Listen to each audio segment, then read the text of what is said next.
Hi everyone, it's Shelf Worthy with Gayle and Kristin. Hi, Always everyone. listen. So Kristin, it's fall now. It's not summer anymore. You know what? I thought that last week, and I had my son take out the air conditioners. And yesterday, I was at home yesterday. It was unbearable in our upstairs, unbearable. So last night, I had him put the air conditioner back in. Oh, gee. Thank God. So now it's nice and comfy in our house. So anyway, yes, okay. I digress. It's fall. Right, it's fall, and to me, fall means soup. So I want to showcase my favorite soup cookbook. It's the New England Soup Factory cookbook. Um, the New I England, think we even own that one you at my do? house. Yep, I Yep, do too, very because good. the New England Soup Factory is actually a real place. It's In in Brookline. Brookline, and I think Newton or Oh, maybe that's what I'm thinking. Yeah. no, they have two locations. So and all they do is make soup, and they've been doing this for years and years and years. And they came out with this cookbook by Marjorie Drecker and Clara Silverstein, and the soups in there are just so good. Really are. They really are. We have a couple of favorites. So um,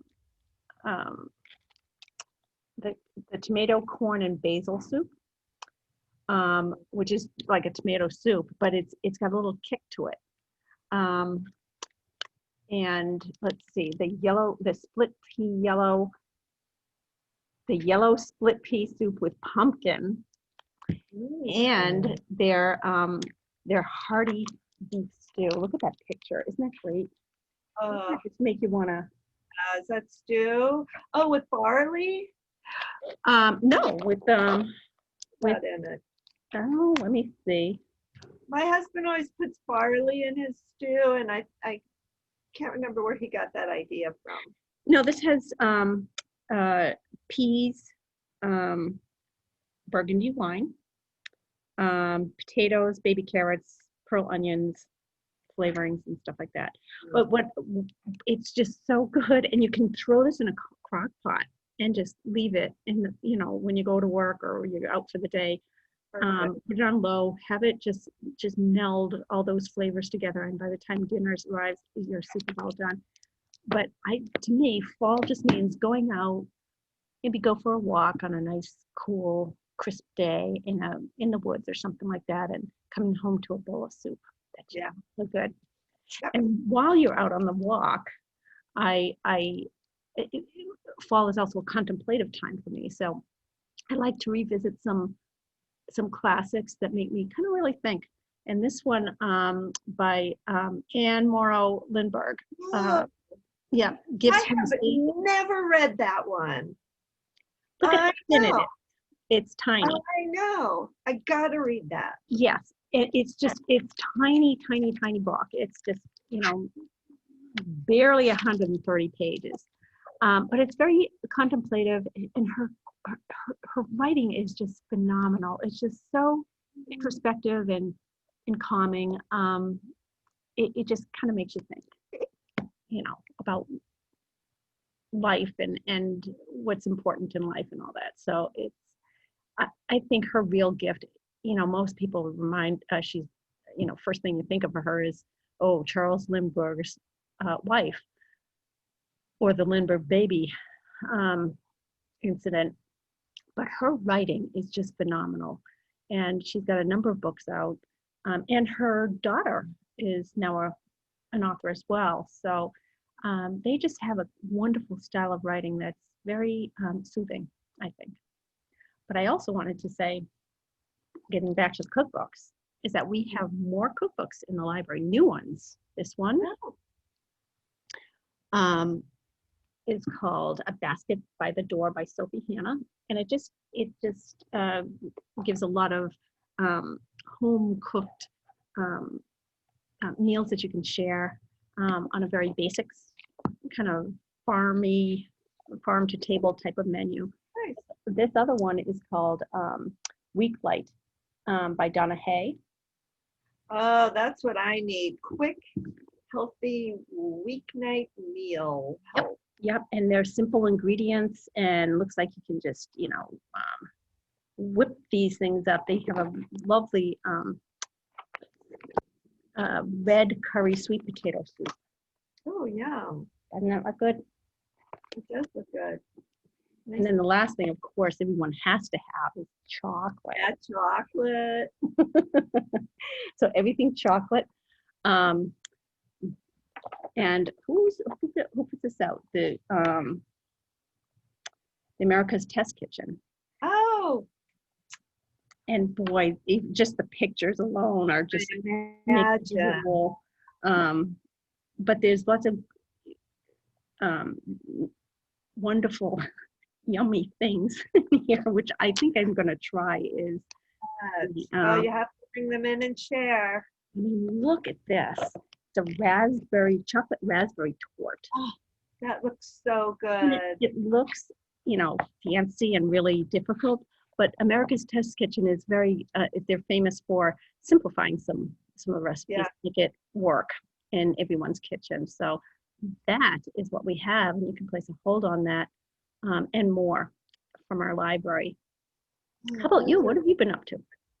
Well, I finished my French book, Freshwater for Flowers by Valerie Perrin. I must say I really liked it. Mm-hmm. And it does have sort of a mystery that runs through it. It was very good. They said some of the reviews compared her writing to that of Elizabeth Berg. I have never read Elizabeth Berg. More and more, I'm realizing there's so much that I haven't read that I really gotta pick up my game. I gotta learn to read faster. Anyway, but it was really good. Very French. Everybody seems to have a lover, and the women wear their hairs and chignons, and it was very good. And cashmere. It's very good. And again, it was one of these books that make you think and makes you realize that people aren't always as you would assume as they appear to you superficially. That everybody's got depth, a story to tell, a history. So it's very good.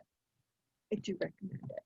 And then yesterday I picked up a new book, the new Frederick Bachman book called Anxious People. Uh-huh. It's very light. It's got humor throughout. It's about a guy who kind of, and this not giving away anything, he inadvertently creates a hostage situation, takes people hostage, and just about sort of their relationships with each other and their backstory, their history. And it's good. It's a quick read. I started it yesterday. I'm halfway through, and I've just been kind of goofing around most of the day. I've been on vacation for a week, so this is my first day back, but I'm working from home.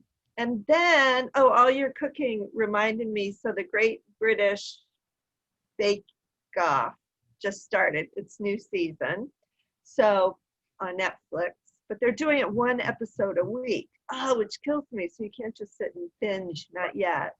So that just started, so I watched that yesterday. So your cake one, that raspberry cake, reminded me of that show. I love that show. Now, do they have they had a mix-up of hosts, and is Mary? No, well, it's the same. It's Paul Hollywood and Prudence somebody. This might be her third season there. And then the guy I like, whose name I don't really know, but he's got like the long black hair and the eyeliner and stuff. He's back. I really like him. And then they have a new guy, a new sidekick who I've seen in movies. He's bald, British, and he seems really funny too. So I like the new co-host or host.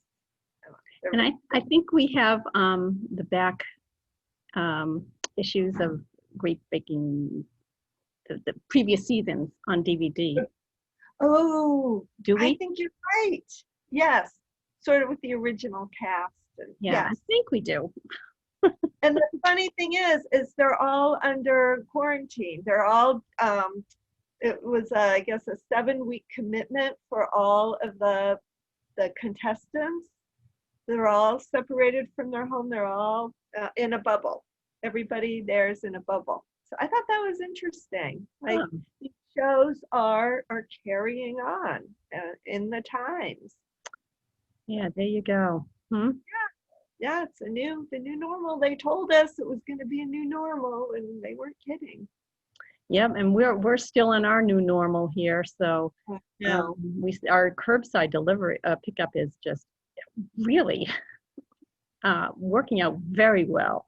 If you haven't tried picking up a hold yet, place a hold with us by calling or going online. And when the item comes in, it goes through a quarantine process. But when it comes in, you'll be notified either by email or phone. And it's put in sealed up in a bag with your name on it. And you just go and pick it up on the designated day. Yep, in our parking lot. Yeah, it's been working out great. Mm. And it's keeping us very busy. I mean, Oh, busier than usual, the old hold, in library holds. That we were very efficient, but this requires more work on our part, which is totally worth it, getting the books out to everybody. yeah. Mm-hmm. And we're very happy that people are responding as positively as they are. Mm-hmm. And if you're stuck with trying to figure out what book you want to read or whatever, give us a call. We'll make some Yep. suggestions and maybe put a few books in under a certain genre and pick it up the next day. So Yeah, because we have lots of books sitting on the shelf. Since we don't have browsers coming in, there are books there that we would love to lend out to you. mhm. Just tell us Get what you them like off and the we'll hold. put something together for you. Yep, yep, Well, absolutely. that is it for this week. So thank you for joining us. And we'll join us for next week for another Yep, version of Shelf Worthy. we'll be back. Bye.